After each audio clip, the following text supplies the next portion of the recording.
দেবব্রত সিংহের কবিতা।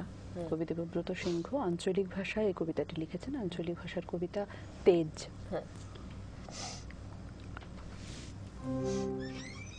আমি জামবনির কুঁইরি পাড়ার শিবু কুঁইরির বিটি সাঁঝলি বঠি।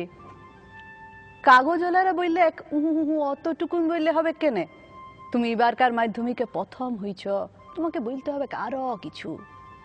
টিভিওয়ালারা বললে এক তুমি খ্যাত মজুরের মিয়া, তুমি কি করে কামিন খাটিয়ে মাধ্যমিকে প্রথম হলে বলো দেখি, সেটা তোমাকে বলতে হবে খুলে। পঞ্চায়েতের অনি বৌদি, প্রধান, উপপ্রধান, এমএলএ, এমপি সবাই একেবারে হামলিয়ে পড়লো আমাদের মাটির কুঁড়িয়া ঘরে। জামবনি স্কুলের হেডমাস্টার কোন বিহান বেলায় টিনের আগুড় খুললে হাইকে ডাইকে ঘুম ভাঙাই খবরটা যখন প্রথম শুনালেক, তখন মাকে জড়ায় শুয়েছিলাম আমি। কুঁড়া ঘরের গুটগুটা আধারে হেডমাস্টারকে দেখে মায়ের পাড়া আমিও চোখ কচালে হাঁ হয়ে ভাইলেছিলাম। এ কি স্বপ্ন দেখছি নাকি? স্যার বললে এটা স্বপ্ন লয়, স্বপ্ন লয়, সত্যি বটে। কথাটা শুনে কাঁদে ভাষায় দিয়েছিলাম আমরা দু মা বিটি। আজ বাপ বাঁচে থাকলে আমি মানুষটাকে দেখাইতে পাইতাম বহুত কিছু। আমার বুকের ভিতরে যে তেজালো সন্ধ্যা বাতিটা জ্বালিয়ে দিয়েছিল মানুষটা, সেই বাতিটা আজকে কেমন আমাদের কুঁড়া ঘরটাকে আলো করিয়েছে, সেটা দেখাইতে পাইতাম।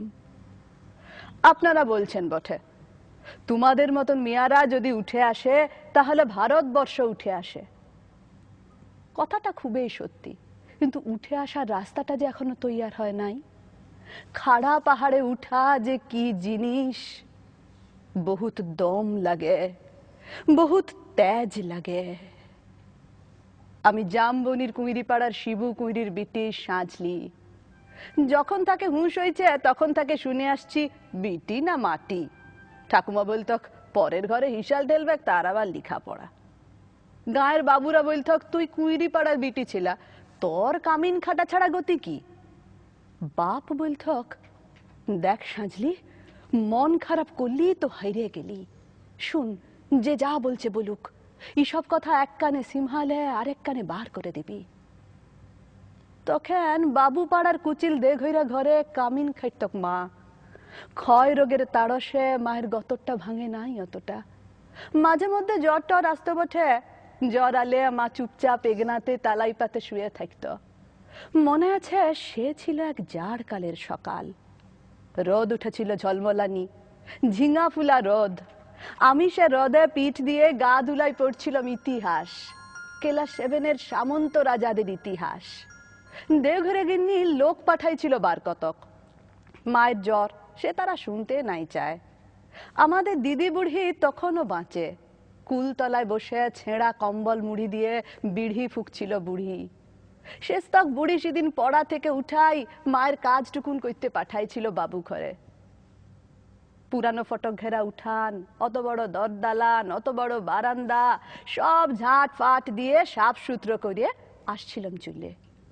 দেঘইরা গিন্নি নাই ছাইলেক, এক গাদা এটা কাঠা জুঠা বাসন আমার সামনে আইনে ধরে দিলেক। বললাম আমি তোমাদের জুঠা বাসন ধুতে লাইব? বাবু গিন্নি সে কি রাগ! কি বললি তুই? যত বড় মূল হয় তত বড় কথা। জানিস তোর মা, তোর মায়ের মা, তার মায়ের মা সবাই এতকাল আমাদের জুঠা বাসন ধুয়ে গুজারে গেল, আর তুই বললি জুঠা বাসন ধুতে লাইবি? বললাম হ, আমি তোমাদের জুঠা বাসন ধুতে লাইব, তোমরা লোক দেখে লাওগা, আমি চললাম। কথাটা বলে গটগট গটগট করে বাবুগিন্নির মুখের সামনে আমি বেড়াই চলে এলাম। তা বাদে সে লিয়ে কি কাণ্ড, কি ঝামেলা। বেলা ডুবলে মাহাতোদের ধান কাটে বাপ ঘরকে ফিরে আইলে দু পাতা লেখাপড়া করা লাতনির ছোট মুখে বড় থুতির কথা 7 কাহন করে বলেছিল দিদি বুড়ি। মা কোনো রাগ কাঢ়ে নাই। আঘর মাসের সন্ধ্যা বেলায় এগনাতে আগুন জ্বালে গা হাত পা সেঁকছিল মা। এক মাথা ঝাঁকড়া চুল ঝাঁকানো বাপের পেটানো পাথরের মুখটা ঝলকে উঠেছিল আগুনের আঁচে। আমি বাপের অমন চেহারা কোনোদিন দেখি নাই। বাপ সেদিন মা আর দিদি বুড়ির সম্মুখে আমাকে কাছকে ডাকে মাথায় হাত বুলাই গম গমা গলায় বলেছিল, যা করেছিস বেশ করেছিস। শুন, তোর মায়ের মা, তার মায়ের মা সবাই করেছে কামিনগিরি, বাবু ঘরে গতর খাটাই খাইয়েছে। তাতে হইছেটা কি? এই কথাটা মনে রাখবি সাজলি, তুই কিন্তু কামিন হবার লাগে জম্মাস নাই। যত বড় লাট সাহেবই হোক কেনে, কারু কাছে মাথা নুয়াই নিজের তেজ বিকাবি নাই। এই তেজটুকুন লাগে লেখাপড়া শিখাচ্ছি তোকে, না হলে আমাদের মতো হাভাতা মানুষের ঘরে আর আছেটা কি? আমি জামবনির কুঁইরি পাড়ার শিবু কুঁইরির বেটি সাজলি। কবেকার সেই ক্লাস 7-এর কথা ভাবতে যায় কাগজওয়ালা টিভিওয়ালাদের সামনে এখন কি যে বলি। তালপাতা রদ দিয়ে ঘেরা গবুল্লতার ইগনাতে লুকে এখন লুকাকার। তার মাঝে বাঁশি বাজায়, জিপ গাড়িতে চাইপে আগু পিছু পুলিশ নিয়ে মন্ত্রী আইলেক ছুটে। কোথায় সাঁঝলি কুইরি, কোথায়? বলতে বলতে বন্দুকধারী পুলিশ লিয়া সোজা আমাদের মাটির কুঁড়িয়া ঘরে। হেডমাস্টার বললে, এক প্রণাম কর সাঁঝলি, প্রণাম কর।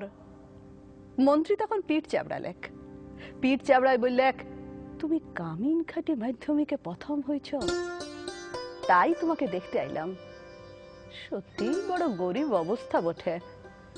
তোমাদের মতন মিয়ারা যাতে উঠে আসে তার লাগেই তো আমাদের পার্টি, তার লাগেই তো আমাদের সরকার। এই লাও 10,000 টাকা চেকটা এখন লাও। শুনো, আমরা তোমাকে আরো ফুল দিব, সম্বর্ধনা দিব, আরো দেদার টাকা তুলে দিব। এই টিভির লোক, কাগজের লোক, কারা আছেন এদিকে আসেন। তক্ষুনি ছোট বড় কত রকমের সব ঝলকে উঠল ক্যামেরা, ঝলকে উঠল মন্ত্রীর মুখ। না না, মন্ত্রী লয়, ঝলকে উঠল আমার বাপের মুখ, গনগনা আগুনের পাড়া, আগুন মানুষের মুখ।